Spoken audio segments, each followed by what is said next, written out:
আজকে আমরা পার্সনিফিকেশন নিয়ে একটু কথা বলবো। পার্সনিফিকেশন যার অর্থ হচ্ছে ব্যক্তিকরণ বা ব্যক্তিত্ব আরোপ।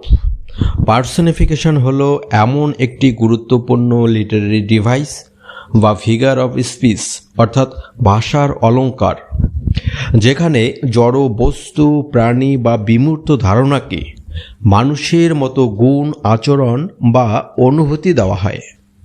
সহজভাবে বললে, যেখানে মানুষ ছাড়া অন্য কিছুকে মানুষের মতো ভাবা বা দেখানো হয়, সেটাই personification. Non human thing plus human quality অথবা অ্যাকশন, এটাই হচ্ছে পার্সনিফিকেশন। চলো দুটো উদাহরণ দেখব। Number 1, the sun smiled at the children. সূর্য শিশুদের দিকে হাসছিল। এখানে সূর্যকে হাসতে দেখানো হয়েছে, যা মানুষের একটি গুণ। Number 2, time waits for no one. সময় কারোর জন্য অপেক্ষা করে না। এখানে সময়কে ব্যক্তি হিসাবে ভাবা হয়েছে বা দেখানো হয়েছে।